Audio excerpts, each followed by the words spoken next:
Assalamualaikum warahmatullahi wabarakatuh. Perkenalkan, nama saya Rensi Nugroho dari kelompok 3 pada mata kuliah Teknik Pemipaan. Sebelumnya saya sudah konfirmasi pada rekan saya, yaitu Riko F. Tambunan, bahwa dia tidak jadi mengikuti mata kuliah Teknik Pemipaan pada semester ini dan sudah terkonfirmasi oleh dosen Bapak Fajar Anggara. Pada presentasi kali ini saya akan membahas mengenai materi yang ketiga, dasar-dasar teknik pemipaan, meliputi sifat bahan pipa dan pemilihan bahan pipa. Pendahuluan. Dasar-dasar teknik pemipaan. Teknik pemipaan merupakan cabang ilmu teknik yang mempelajari tentang perancangan, perencanaan, pemasangan, dan juga pemeliharaan sistem perpipaan untuk mengalirkan fluida seperti gas, cairan, dan campuran lainnya dari suatu titik ke titik lain secara aman dan efisien. Komponen utama sistem pemipaan diantaranya pipa, fitting, valve, flange, support, dan hanger, dan juga insulasi. Pengembangan metode produksi pipa seiring dengan perkembangannya, paduan baja dan plastik yang mampu menahan kondisi lingkungan yang menuntut suhu, kimia, tekanan, dan beban termal yang memungkinkan pipa dapat digunakan secara andal dalam dunia industri migas. Sampai saat ini, sudah banyak pabrikan pipa yang berada di Indonesia yang dapat memenuhi kebutuhan industri dalam negeri. Sifat dari bahan pipa. Yang pertama, ada pipa non-metalik.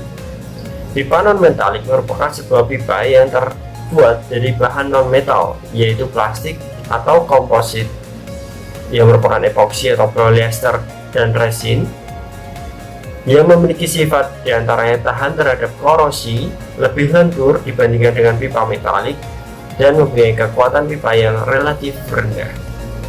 Yang kedua, ada thermoplastic piping. Perpipaan plastik dibuat dari dua kelompok dasar bahan sintetis, termoplastik dan termosetting. Termoplastik dapat dilunakkan dan dibentuk kembali berulang kali dengan penerapan panas. Termosetting tidak dapat diubah atau diatur atau dikeraskan menjadi bentuk permanen. Yang ketiga, ada filament winding. Produk buatan mesin dibuat pada sebuah cetakan sebuah pipa yang berputar. Cetakan membentuk diameter bagian dalam diinginkan. Gambar ini merupakan proses dari filament winding. Kemudian yang keempat, ada pipa metalik. Pipa metalik merupakan sebuah pipa yang terbuat dari bahan metal atau logam campuran. Sifat dari bahan pipa metalik mempunyai kekuatan pipa yang relatif lebih kuat dibandingkan dengan pipa non-metalik. Selain itu, mampu menahan tekanan fluida yang cukup tinggi sesuai dengan ketebalan dari pipa tersebut. Nah, yang berikutnya ada pipa carbon steel.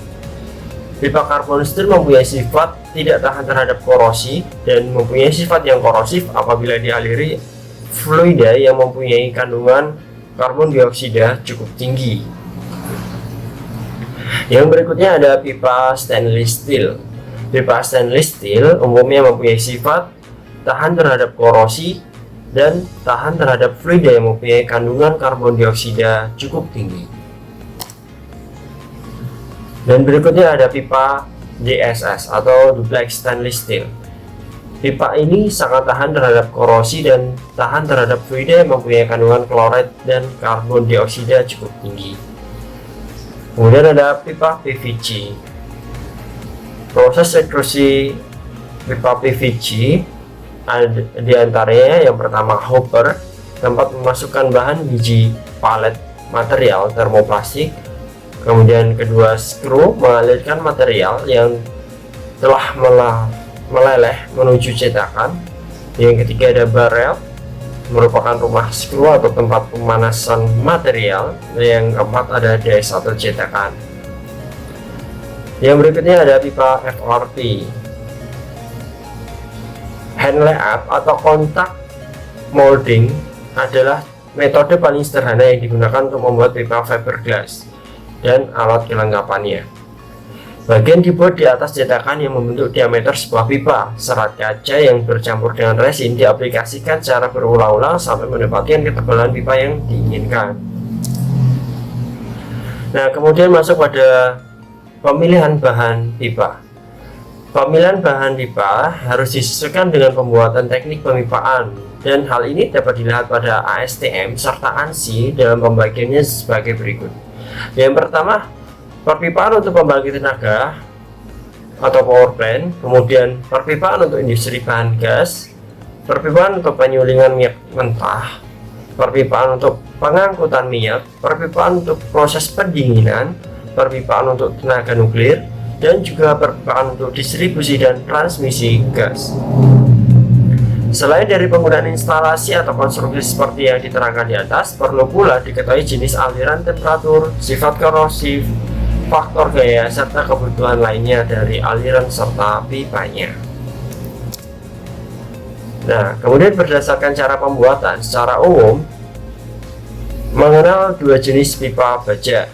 Yang pertama, pipa baja seamless. Proses pembuatan pipa tanpa pengelasan yaitu dibentuk dengan menusuk batang besi silinder untuk menghasilkan lubang pada diameter dalam pipa. Aplikasi banyak digunakan pada proses piping, flowline, plant facilities. Nah, yang kedua ada pipa baja welded. Proses pembuatan pipa dengan pengelasan yaitu dibentuk dengan pelengkungan plat baja hingga ujung sisinya saling bertemu untuk kemudian dilakukan pengelasan. Nah, cukup sekian presentasi yang dapat saya sampaikan. Kurang lebihnya mohon maaf. Jika ada saran, kritikan, atau pertanyaan, silahkan dicantumkan pada kolom komentar. Sekian dari saya. Terima kasih. Wassalamualaikum warahmatullahi wabarakatuh.